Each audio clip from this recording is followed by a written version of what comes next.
Hello दोस्तों, स्वागत है आप सभी का मेरे चैनल में। My name is Mohak Raitani. I am JRF qualified with all India rank 62 and 99.91 percentile in commerce.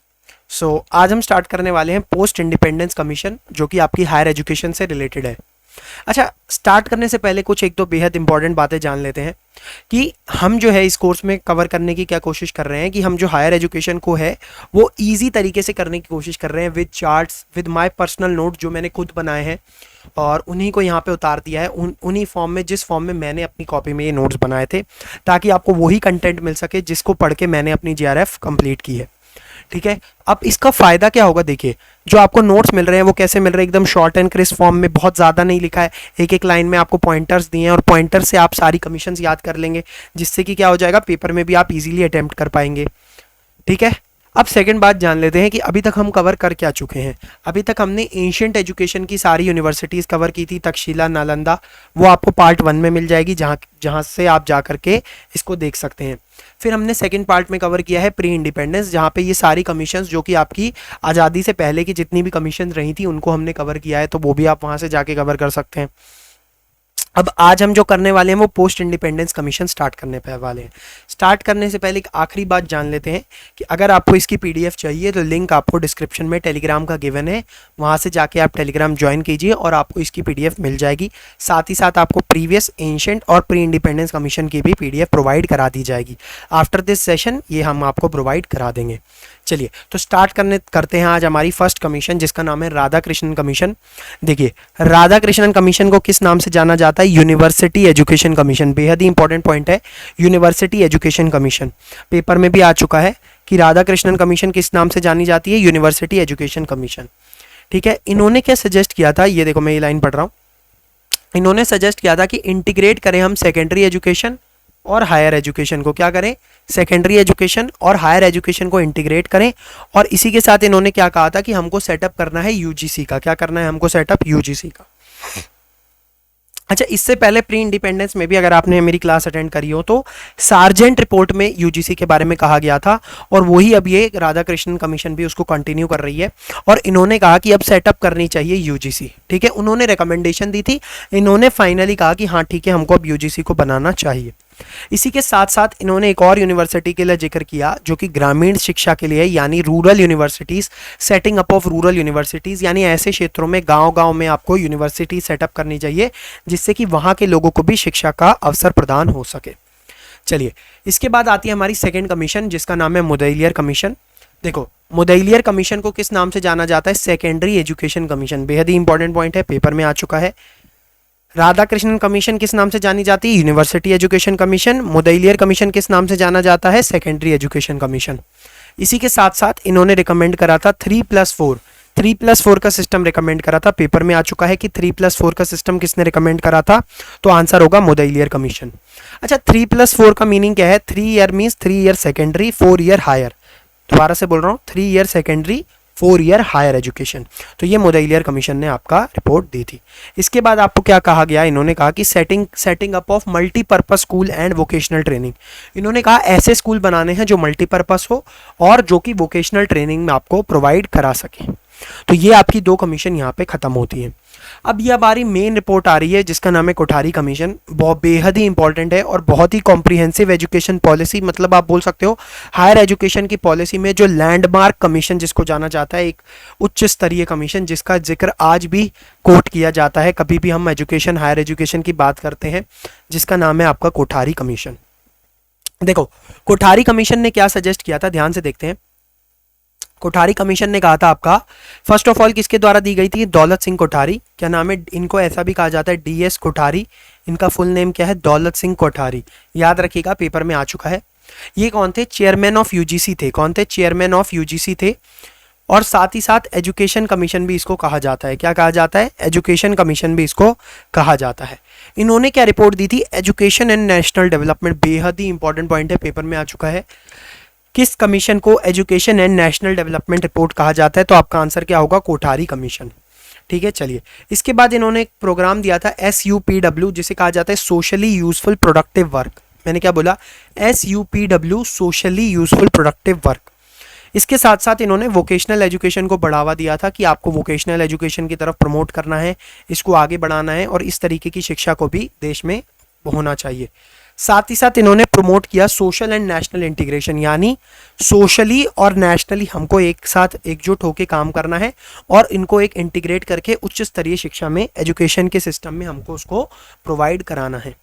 चलिए, इसके बाद हमने क्या कहा कि कॉमन स्कूल सिस्टम भी होना चाहिए। क्या इन्होंने सजेस्ट किया? एक कॉमन स्कूल सिस्टम डेवलप करना है जहाँ पे आपका एक तरीके से कॉमनली सब लोग पार्टिसिपेट करके पढ़ाई कर सकें। साथ ही साथ इन्होंने 3 लैंग्वेज का फॉर्मूला भी दिया था। क्या दिया था? 3 लैंग्वेज फॉर्मूला पेपर में आ चुका है, इसलिए याद रखेंगे।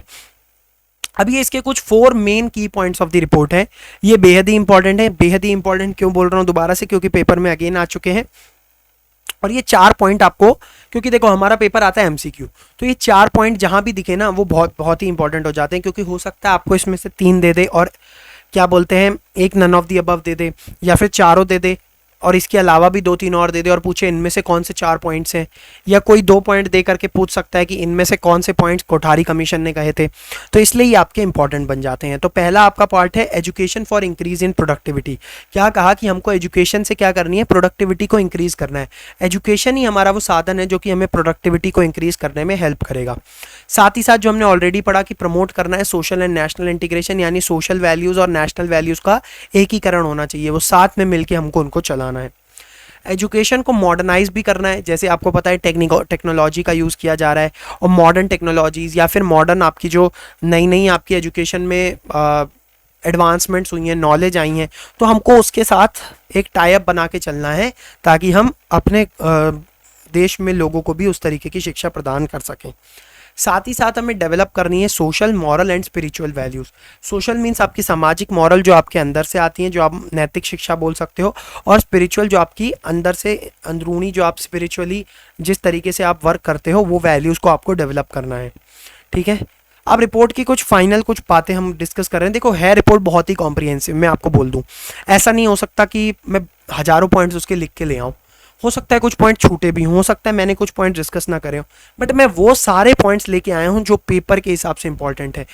लाने को तो मैं हज़ारों बातें ले आऊँ, फिर वो आपके दिमाग में भी नहीं रहेंगी। इससे बेटर ये हम सिर्फ कंक्रीट पढ़ें, उतना पढ़े जितना हमारे पेपर से relevant stand point of view से होता है। इन्होंने साथ ही साथ सजेस्ट करा था 10+2+3 सिस्टम। अगेन बेहद ही इंपॉर्टेंट है, पेपर में आ चुका है कि 10+2+3 किसने दिया था? आप आंसर देंगे कोठारी कमीशन। इन्होंने टीचर के रेम्यूनरेशन पे भी बात की थी कि टीचर्स को कैसे पैसा मिलना चाहिए। इन्होंने मैन पावर अप्रोच की बात करी कि मैन पावर अप्रोच पे फोकस करो, हम ह्यूमन को एक एसेट माने ना कि लायबिलिटी माने। कंपलसरी एजुकेशन होनी चाहिए फॉर चिल्ड्रन 6 to 14 ईयर्स, जिसमें आपका डीपीएसपी हमारा लॉ में आता है, directive principle of state policies, जो कि एक एडवाइजरी होती है। वहाँ पे इन्होंने क्या कहा कि कंपलसरी एजुकेशन होनी चाहिए for children between 6 to 14 years. साथ ही साथ इन्होंने कहा कि 3 ईयर्स का डिग्री कोर्स एंड 4 ईयर्स की ऑनर्स कोर्स होना चाहिए। क्या बोला? 3 ईयर का हमें डिग्री कोर्स कराना है और 4 ईयर का ऑनर्स कोर्स कराना है, जैसे जो ऑनर्स लेवल पे हो। फिर ये बेहद ही इंपॉर्टेंट पॉइंट आ रहा है अब आपका, ये पेपर से रेलिवेंट ऑफ स्टैंड पॉइंट से बहुत ही इंपॉर्टेंट है, जो कि आपका 6% of national income to be spent on higher education, कि हमारा जो देश की नेशनल इनकम होगी उसका 6% हमें हायर एजुकेशन पे खर्च करना है। अच्छा, मैं आपको एक बात बताता हूँ, अभी जो रीसेंट पॉलिसी आई है न्यू एजुकेशन पॉलिसी, जो कि शायद हम आने वाले सेशंस में डिस्कस करेंगे। आज हम न्यू एजुकेशन पॉलिसी 2020 नहीं करेंगे, बट न्यू एजुकेशन पॉलिसी 2020 ने भी अभी यही टारगेट दिया है, क्योंकि हम 6% ही नहीं अचीव कर पा रहे। 3 to 4% ही जनरली हम नेशनल इनकम पे खर्च करते हैं, करना हमें कितना चाहिए? 6%। तो न्यू एजुकेशन पॉलिसी ने भी यही सजेस्ट किया है आगे चल के, जो कि हम देखेंगे। ठीक है, चलिए, ये हमारी कोठारी पूरी कवर हो गई है, सारे मेन पॉइंट्स है, याद कर लीजिएगा। चलिए, इसके बाद हम बढ़ते हैं नेशनल पॉलिसी ऑन एजुकेशन की तरफ, जो कि 1968 में। अच्छा, ये किसके शासन में आई थी? इंदिरा गांधी जी के। इंदिरा गांधी जी के शासन के टाइम पे आई थी आपकी नेशनल पॉलिसी ऑन एजुकेशन। और ये किसने सजेस्ट की थी? कोठारी कमीशन के द्वारा ही ये पॉलिसी सजेस्ट की गई थी कि हमारे देश की एक नेशनल पॉलिसी होनी चाहिए एजुकेशन पे। तो सजेस्टेड किया था इन्होंने क्या? कि कोठारी कमीशन। और इनका फोकस क्या था इस पॉलिसी का? कि साइंस एंड टेक्नोलॉजी पे फोकस था। अच्छा, एक बात मैं फिर से बता दूं, 2 आपकी पॉलिसी आएंगी, नेशनल पॉलिसी ऑन एजुकेशन 1968 और एक हम पढ़ेंगे 1986। ये आपकी कब आई थी? राजीव गांधी जी के समय में। कब आई थी? राजीव गांधी जी के समय में। मेरा पॉइंट ये दोनों को साथ में बताने का इसीलिए है क्योंकि ये जो रिपोर्ट्स है ना ये बहुत ही लंबी हैं। अगेन जैसे मैंने कोठारी के लिए बोला, नेशनल पॉलिसी ऑन एजुकेशन 1968 और 1986 बहुत ही लंबी है।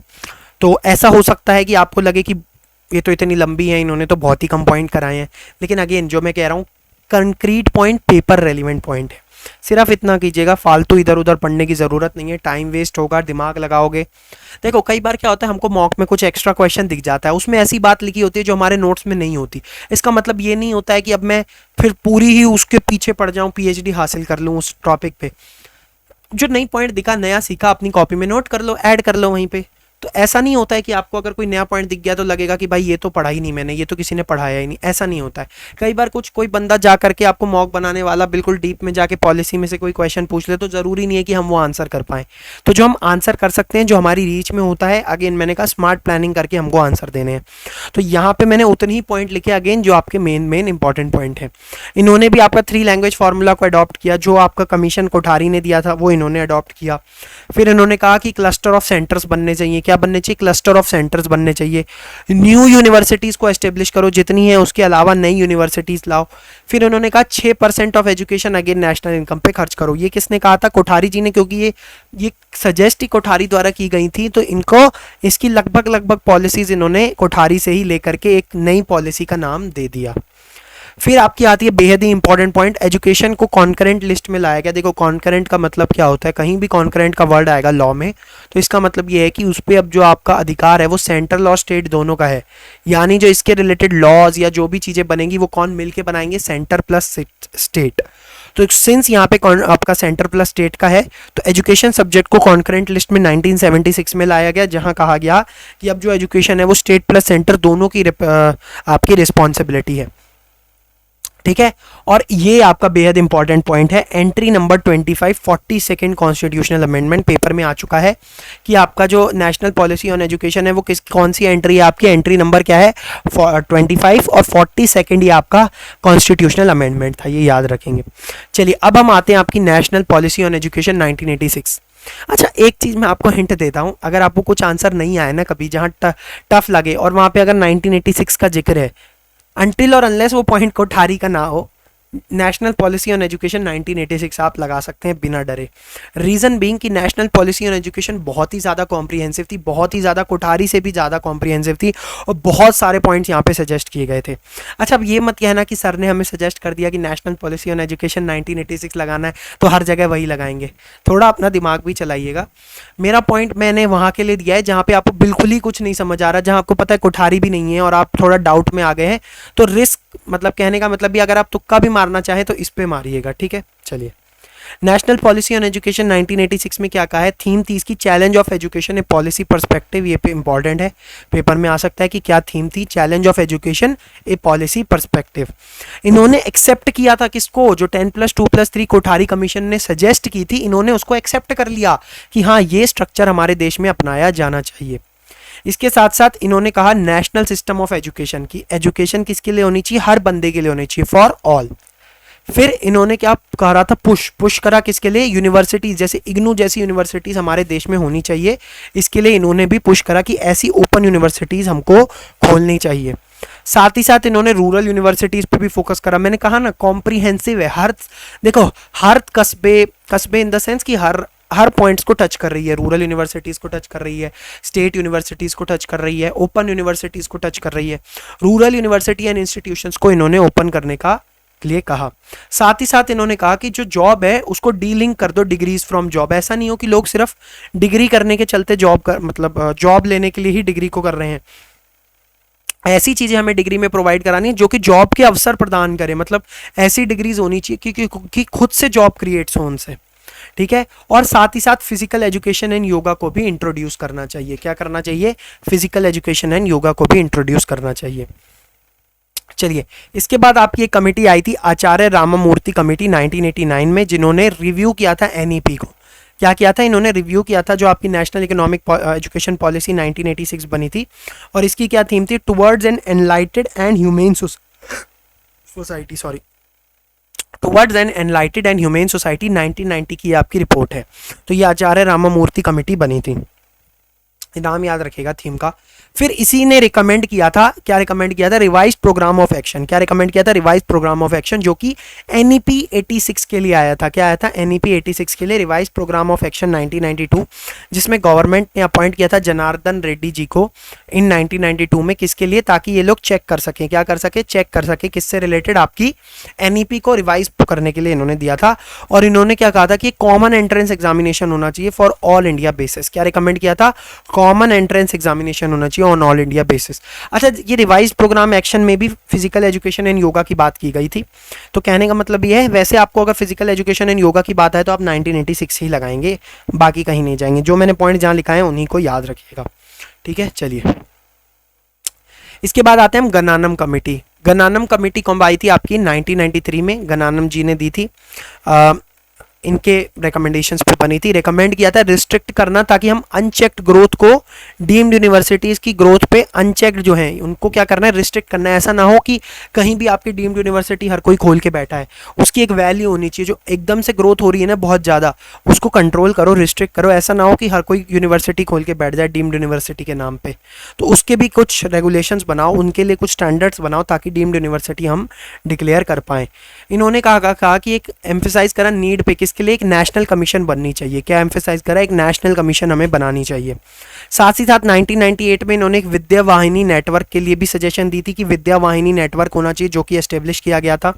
इन्होंने क्या कहा था कि यूजीसी और सीएसआईआर, अच्छा हम लोग जो पेपर देते हैं वो दो तरीके का देते हैं। एक यूजीसी का आपका होता है नेट, जो कि सब कैंडिडेट्स के लिए जनरली होता है, एक्सेप्ट फॉर साइंस। साइंस वाले क्या देते हैं, सीएसआईआर नेट।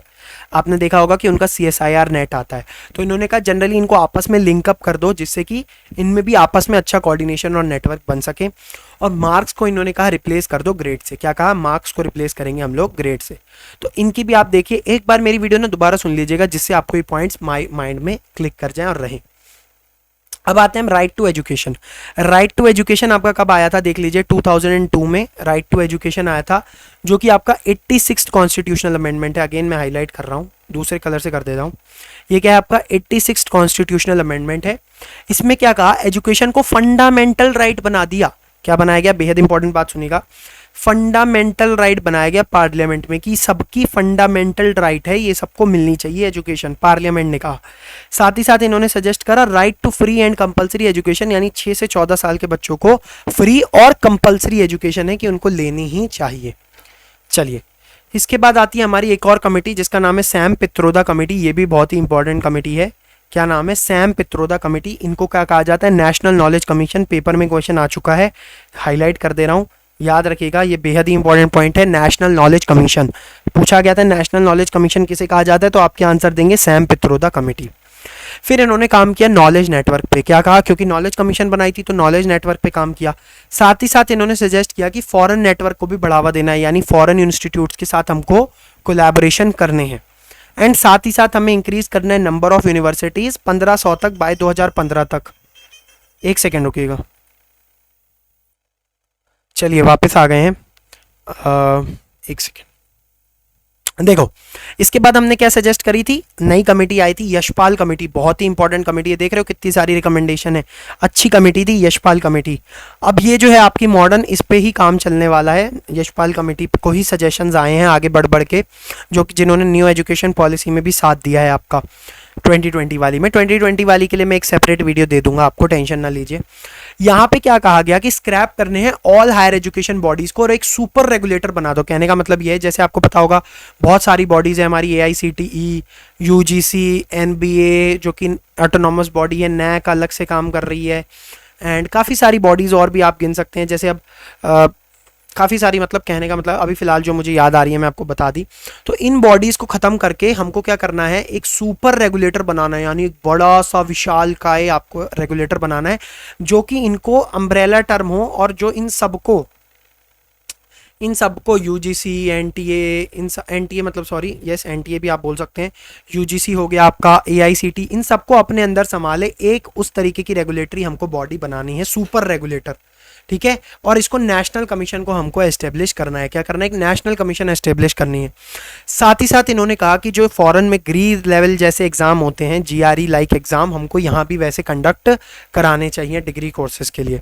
फिर हमने अभी आप देख रहे होगे एक नया एग्जाम आया है इसी से रिलेटेड, एक तरीके से बोल सकते हैं CUET टाइप का एग्जाम भी क्लियर बना है, जिसमें आप क्या कर रहे हैं, हम लोग यूनिवर्सिटीज़ में जो एडमिशन होगा आप CUET एग्जाम से होगा, जो आपका डिग्री कोर्सेज के लिए हो रहा है या फिर पोस्ट ग्रेजुएट कोर्सेज के लिए हो रहा है, तो किससे होगा? CUET से होगा।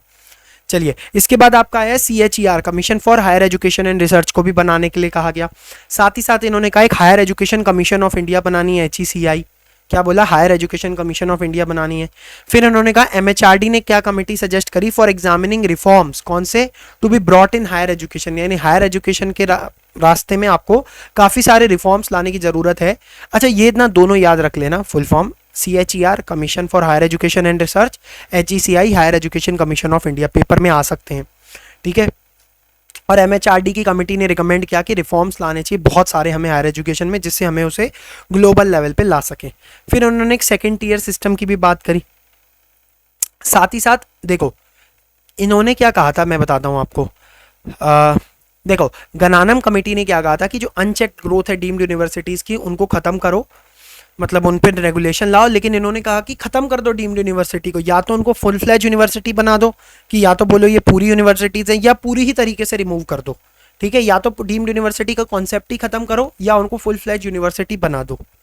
फिर साथ ही साथ ग्री लाइक टेस्ट फॉर आपको बनाना है यूनिवर्सिटी एजुकेशन। मैंने जैसे बताया कि अब CUET आ रहा है, उसी के तरीके से हमने फॉलो करने की कोशिश की है। और इसको इनविजिबल वॉल्स भी कहा जाता है, कि जो ये इनविजिबल वॉलें हमने अपनी एजुकेशन के दौरान बना ली हैं, इनको तोड़ना है हमको, ठीक है। चलिए, फिर आपकी एक कमेटी आई थी, शर्मा कमेटी। क्या आई थी? शर्मा कमेटी। ये किसके लिए थी? साइंस एंड एजुकेशन के लिए। और इसने क्या सजेस्ट करा था कि Indian institute of science and research बनाना है, पेपर में आ चुका है इसलिए हाईलाइट कर देता हूँ। एस्टेब्लिशमेंट करनी है किसकी? Indian institute of science and research. तो यहाँ तक हमारी सारी पोस्ट इंडिपेंडेंट की कमीशन इंडिपेंडेंस की खत्म हो चुकी हैं, जो हमने डिस्कस करी। नेशनल पॉलिसी ऑन एजुकेशन के लिए मैं आपको एक अलग से वीडियो दे दूंगा। अच्छा, एक कमेटी मेरी प्री इंडिपेंडेंस में रह गई थी, जिसको मैं आज लिख के लाया हूँ, जिसका नाम है साप्रू कमेटी। ये भी बेहद इंपॉर्टेंट कमेटी थी, क्योंकि मैंने वहाँ स्किप कर दी थी नोट्स बनाते टाइम, तो मैंने यहाँ पे इंक्लूड कर दी है। तो अगर आपकी वहाँ पे स्किप हुई थी और आप ढूंढ रहे थे तो यहाँ पे अवेलेबल है, देख लीजिए। ये साप्रू कमेटी कब आई थी? 1934 में। ये कमेटी अपॉइंट की गई थी 1934 में।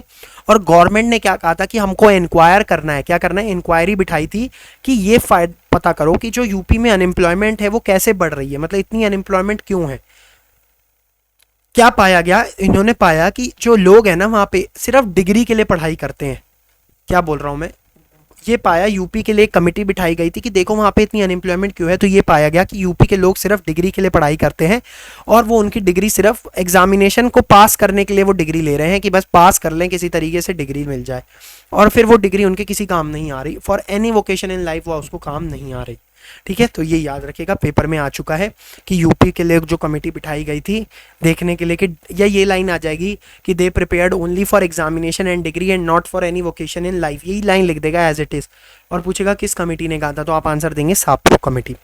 चलिए, आई होप आपको मज़ा आया हो वीडियो में। अगर वीडियो में मज़ा आया हो तो लाइक एंड शेयर जरूर कीजिएगा, अपने दोस्तों के साथ प्लीज़ शेयर कीजिएगा, मेरी रिक्वेस्ट है। क्योंकि आपको पता है ये नोट्स बनाने में मुझे बहुत टाइम लगता है, एक एक दो दो घंटा हमको बैठना पड़ता है। अपने नोट्स से मैं कॉपी करता हूँ, एक एक पॉइंट समझता हूँ और फिर आपके लिए लेके आता हूँ। तो अगर आपको मज़ा आया हो तो अगेन लाइक कर दीजिएगा, जैसा मैंने बोला। टेलीग्राम चैनल ज्वाइन कर लीजिएगा, लिंक आपको डिस्क्रिप्शन में गिवन है। Thank you so much for watching, take care, bye.